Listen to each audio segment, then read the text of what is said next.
เดี๋ยวนี้เวลานี่ก็ไม่ฮอด10 โมงแล้วยังบนรถละเกี่ยวกับรถเข้ามา งานดอกของเซนฟิลาเมื่อนี้นะ4 ดอกถ้าเซนฟิลาเนี่ยมี4 ห้องเด้อมีสำหรับงานต่างๆของท่านศิษบัตรเมื่อนี้เพิ่นก็โอ้เชิญมากินข้าวหวมมาเนี่ยถือว่าเป็นมื้อพิเศษแล้วก็รถนี่จักเท่าไหร่ทั้งพุ่นอีกได้ในวันธรรมดาได้ดนตรีครับบ่ให้เว้าดนตรีนะถึงเป็นหลาย4 บ่อนมื้อนี้4 ดอกรถนั่งเบิ่งที่ดนแล้วว่าสิหมดระบ่หมดจักเทื่อโยใจขึ้นเลยเด้นี่ช่วยติดตามช่องลุงเดชลาวต่างแดนนี่เด้อผู้ใดเข้ามาเบิ่งนี่โพได้เงินซื้อน้ำมันไปยามมันดอก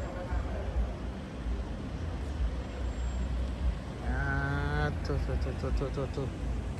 พี่คนมาถึกเซินนี่น้องสาวก็มาตามกันนักร้องพร้อมมือเปียโนอีกนี่มาจากฮูสตันเท็กซัสพุ่น Yes, long things to find, you know. พุ่นน่ะเตรียมอาหารนี่ป้าตนี่ที่นี่แซ่บกินจนสมองเลยพุ่นเนี่ยทั้งเหล้าทั้งพิซซ่าทั้งบุ้งครับอยู่นี่มีหักบ้านเกิดเป็นผู้ปรึกษาสหพันธ์บ้านเตะอเมริการองประธานกลับมาก่อนเศรษฐกิจท่านหักบ้านเกิดมาจากองค์สุขาการศึกษาจัดอย่างนี้มานิเซลบูตามาจากพิลาพี่อีกวันนี้ก็ท่านเสี่ยวสุริวันนี่อันนี้ว่าซูเปอร์ยูทูบเบอร์นี่ริชาร์ดเพิ่นเป็นคนผู้ในต่างประเทศเพิ่นนี่แต่ว่ามาตั้งธุรกิจมีครอบมีครัวอยู่ทั้งแผ่นดินลาวเฮาและเดี๋ยวนี้ติดตามช่องเพิ่นนี่เด้อนี่ก็เฮ็ดให้ฮักมันเกิดช่องที่1เป็นเพิ่นช่องที่2เป็นขน้อยเองฮักมันเกิดเขาก็ไม่ขี้ไอ้ได้สันดานก็ไม่ได้ขี้ขึ้นหน้าตาพี่ประธานบริหารนี่สหพันธ์บาเต้ท่านนางถาวรเดินทางมาจาก2 ประเทศเลยทั้งแคนาดาทั้งอเมริกาคุณกดเอิ้กก็มีนะผมบอกไอ้วงกดเอิ้กแล้วเจ้าน่ะจะมาเขาเอาเงินได้แล้วให้แคดี้เด้ดีได้มากไปดิคนไทยเท่ได้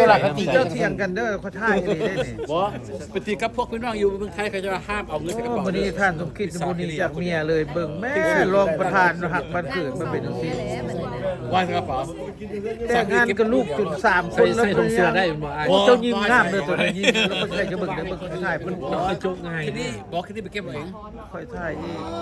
ให้จะผู้ให้เนาะผู้นั้นผู้ให้บัดนี้แล้วกลับแล้วซื้อมาสอดคดี3 โมงเลยเอามาถ่ายเตรียมมาทางพี่จะเป็นเฮ็ดหยังอันนั้นก็สุดโอ้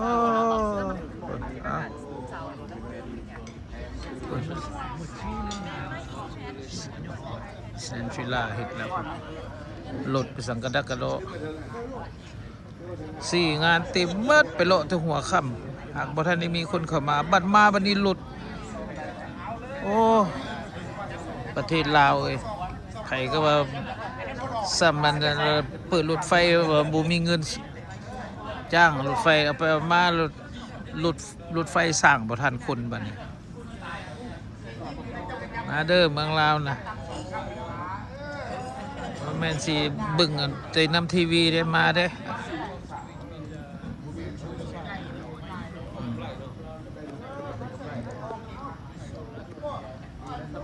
หาคนลงยนต์มาส่วนตัวก็ได้มื้อนี้นะหาเขามาฮอดเมืองลาวตู้หาพี่หาน้องหาลูกหาหลานเพิ่นเชิญมาพี่ทานศรีสมบัติเชิญมากินข้าวเชิญมาร่วมกินข้าวน้ำมาอีกพุ่นน่ะบ่แม่นเว้านะบ่หมดจักเทื่อนี่พี่น้องใส่ไล่มาอยู่เฮ็ดได้สะโอนแท้ได้นี่บ่ธรรมดาได้นี่ ตามลมกับเพิ่นมื้อนี้โอ้เพิ่นบ่แม่นจะรวยตัวนี้เด้ออันนี้หมายความว่าแต่ละมื้อเด้เพิ่นเบิ่งให้เอารายการใน2026ติ่มหมดเลยแล้วบ่แม่นแต่วันเสาร์วันอาทิตย์เท่านั้นเด้องานเนี่ยมีทุกมื้อเบิ่งว่าเฮ็ดได้นี่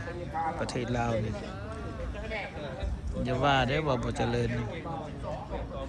แต่ละคันนี่บ่แม่นธรรมดาเด้นี่รถนี่บ่แม่นสิได้ล่าต้องได้ซื้อ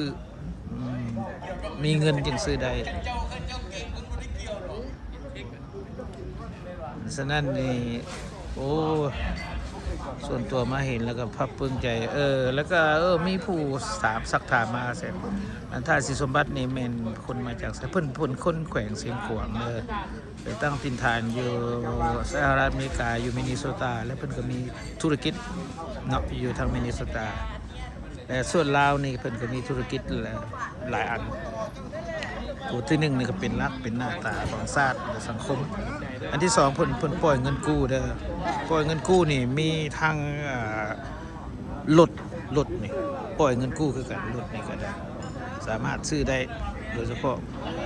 พวกคนลาวเฮาที่อยู่ต่างประเทศมีรายรับพวกบำนาญพวกนี้นี่นะมีรายรับประจำเดือนเป็นเงินแบบทุกๆเดือนต้องได้มานะเป็นเงินดีในดอกเบี้ยที่เป็นกันเองว่าซั่นเด้อโอเคอันอื่นแท้บ่มีหยังแล้วเพิ่นมีแผนการย้ายโครงการเบิ่งนั้นออฟฟิศเพิ่นมื้อนี้ก็ไปเลาะพุ่นบ้าก็หลายเพิ่นเช็ดหยังบ่จักแล้วมาเฮ็ดใหม่สิฟังเข็มนี่ตัวนี้สิจะมาเฮ็ดอยู่นี่แต่โครงการสร้างนี่คือว่าบ่หลายเด้อคือว่า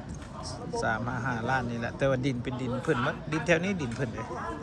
ซื้อไว้แต่สมัยก่อนอันนี้อิงตามข้อมูลที่เพิ่นเว้าตอนกินข้าวหั่นเนาะส่วนตัวก็บ่ได้เห็นมื้อนี้มียูทูบเบอร์ของฮักวันเกิดริชาร์ดแวงมาถ่ายทำส่วนตัวแล้วมื้อนี้ก็รู้สึกว่าอ่อนเพลียเด้แต่ว่าก็ปฏิเสธคำเชิญเพิ่นบ่ได้เลยมาโอเคเอาสักนี้ก่อนก็จบคลิปลุงเดชลาวต่างแดนไว้เพียงเท่านี้ช่วยติดตามห่วยบ่มีแผเอาเบียร์บ่ดินี่ค่อยเห็นมิตรว่ายได้นี่ค่อยออก3คลิปแล้วนี่ออกไลน์เด้อนี่เด้อออกไลน์เด้อบ่ได้กี่ตัวได้นี่ท่านสุขินค่อยมาหาลบแล้วยังนั่งอยู่ข้างเมียเบิ่งเขาสิจึ้งใส่เจ้าเบิ่งบัดนี้กำลังหนาวลูกบ่ได้นั่งใกล้เมียมันก็อุ่นเพราะว่าอ้ายใหญ่เพิ่นบอกได้ว่าต้องเมียเป็นแบ็กอัพว่าซั่นเขาก็ต้อง แม่น หา บ่ แบ็กอัพก่อน เจ้าฟังผิดแล้วค่อยฟังบ่ถึกแล้วหั่น เพราะว่าเงินค่อยเบิดเลยนี่ โอเค